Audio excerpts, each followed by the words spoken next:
organization. Would No, you consider it? Am I going to get Wander Franco or something like that from the Rays? I mean, no. I think Ke'Bryan Hayes, at some point, you have to put a foot down and say, this is a guy we're going to build around. I think he's going to be a very good player in the major leagues, maybe not a superstar. But unless somebody's giving me like multiple top prospects in baseball, I'm laughing at the mere thought of this, because he's supposed to be a guy that anchors one side of your infield for at least the next half decade or more. So no, everybody but Ke'Bryan Hayes is fair game, but I would leave him. He's out of these talks, realistically speaking. Yeah, I say that too, but I was just wondering if there was something out there that might sway your opinion. I mean, I think if, a team, for some reason. Are the Angels trading Mike Trout? I don't know, no, but like a realistic trade. I mean, what would his value be? If a team offered the first, third, and eighth best prospect in the organization, I mean, that's something to think about, right? And I don't know why another team would do that, but I'm just throwing that out there, that I think I could be swayed by anyone on this team right now, even though I want to build the team around Ke'Bryan Hayes.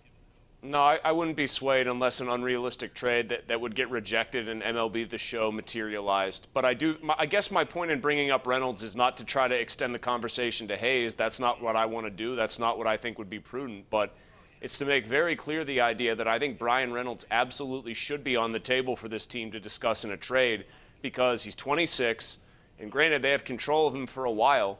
But are you going to be good enough where Brian Reynolds is your center fielder on a team that's winning 90 games, let's say? Is that going to happen quickly enough where you feel like it's realistic? I don't think that it's realistic to assume or to take a sort of point in fact that Brian Reynolds will be here and be the starting center fielder for a good Pirates team in like the next 2 years. And if that's the case, where you're already getting to the end of his 6-year clock where you would have to trade him probably anyway, then you should consider doing it now when his value is once again spiking because he's having a very good season. That's my main reason for bringing it up. I don't think he should be off the table or off limits for the Pirates to discuss. I want to make a statement and ask you a question. First of all, I don't think Brian Reynolds is a center fielder. He's better suited for a left or say something like that. My question, though, is, he's not off limits for me. What could you get for him? I guess that would be a good deal if you wanted to trade him to Atlanta or something like that. I mean, I'm Jim for trading Bowden, him. Rich.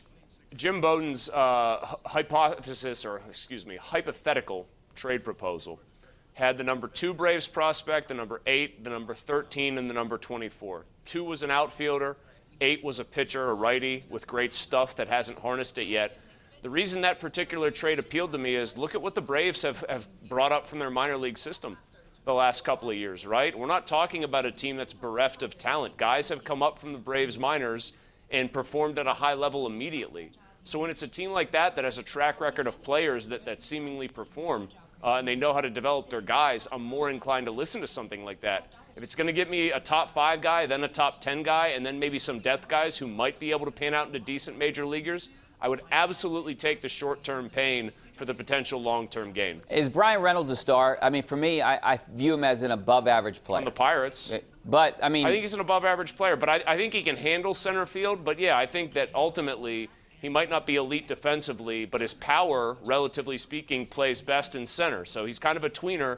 He's a very good baseball player, but on a really good team, he wouldn't stand out the way he does, I think, on the Pirates. All right, we're going to take a break. Our phone lines are jam-packed right now. We also got some tweets. Take care of all that in 2 minutes.